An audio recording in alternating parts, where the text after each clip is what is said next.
ಪಾಕಿಸ್ತಾನ ಧ್ವಜ ಅಂಟಿಸಿ ಆಕ್ರೋಶ.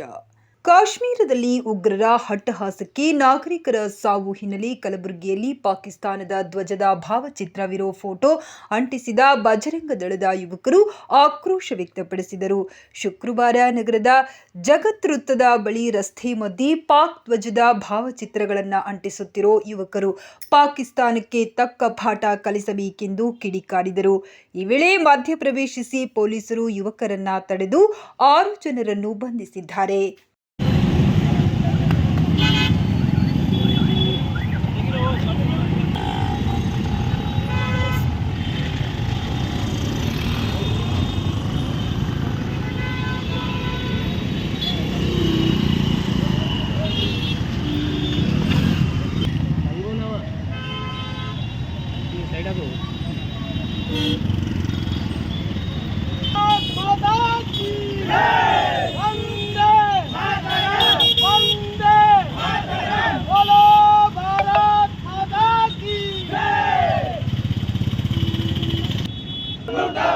पाकिस्तान मुर्दाबाद मुर्दाबाद मुर्दाबाद पाकिस्तान मुर्दाबाद मुर्दाबाद मुर्दाबाद मुर्दाबाद मुर्दाबाद.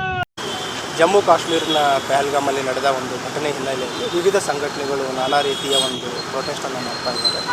ಕೆಲವರು ಕ್ಯಾಂಡಲ್ ಮಾರ್ಚ್ ಪ್ರೊಟೆಸ್ಟ್ ಮಾಡ್ತಾ ಇದ್ದಾರೆ, ಕೆಲವರು ಆ ಘಟನೆಯನ್ನು ಖಂಡಿಸಿ ವಿವಿಧ ರೀತಿಯಲ್ಲಿ ಪ್ರತಿಭಟನೆ ಮಾಡ್ತಾ ಇದ್ದಾರೆ. ಈ ದಿನ ಬೆಳಗ್ಗೆ ಆಕಸ್ಮಿಕವಾಗಿ ಈ ಪಾಕಿಸ್ತಾನ ಧ್ವಜವನ್ನು ರಸ್ತೆ ಮೇಲೆ ಪೇಸ್ಟ್ ಮಾಡಿ ಒಂದು ಪ್ರತಿಭಟನೆಯನ್ನು ಮಾಡಿದರು. ಅದರಲ್ಲಿ ಪ್ರಾಥಮಿಕವಾಗಿ ಒಂದು ಕನ್ಫ್ಯೂಷನ್ ಇತ್ತು, ಯಾರು ಅಂಟಿಸಿದ್ದಾರೆ ಅನ್ನೋದ್ರ ಬಗ್ಗೆ. ಆಮೇಲೆ ನಮ್ಗೆ ಗೊತ್ತಾಗಿದೆ ಬಜರಂಗ ದಳ ಕಾರ್ಯಕರ್ತರು ಕೆಲವರು ಮಾಡಿದ್ದಾರೆ.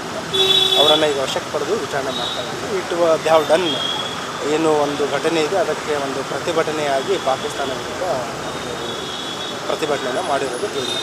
ಸರಿ, ಪ್ರತಿಭಟನೆ ಮಾಡೋ ಟೈಮಲ್ಲಿ ಈ ರೀತಿ ಫ್ಲ್ಯಾಗನ್ನು ಇದು ಮಾಡಿಬಿಟ್ಟು ಪ್ರೊಟೆಸ್ಟ್ ಮಾಡ್ತೀವಿ ಅಂತ ಏನಾದರೂ ಅದು ಅವರು ಯಾವುದೇ ರೀತಿಯ ಮಾಹಿತಿಯನ್ನು ನೀಡೋದು ಮತ್ತು ಅನುಮತಿಯನ್ನು ಪಡೆದಿರಲಿಲ್ಲ. ಹಾಗಾಗಿ ಅದು ಒಂದು ಕನ್ಫ್ಯೂಷನ್ ಆಗಿತ್ತು. ಮತ್ತು ನಮ್ಮ ಅಧಿಕಾರಿ ಸಿಬ್ಬಂದಿಯವರು ತಕ್ಷಣ ಕಾರ್ಯಕ್ಕೆ ಹಿಂಜರಿದು ಅವರನ್ನು ಪತ್ತೆ ಹಚ್ಚುವಲ್ಲಿ ಯಶಸ್ವಿಯಾಗಿದ್ದಾರೆ ಮತ್ತು ಮುಂದಿನ ಕ್ರಮ ಕೈಗೊಳ್ಳುತ್ತಾರೆ. ಎಷ್ಟು ಜನ ವಶಕ್ಕೆ ತೊಗೊಂಡಿದ್ದಾರೆ? 6 ಜನನ ವಶಕ್ಕೆ ಪಡ್ಕೊಂಡು ಹೆಸರುಗಳು ಪರಿಶೀಲನೆ ಮಾಡ್ತಾ ಇದ್ದಾರೆ. Bureau report, be alert news.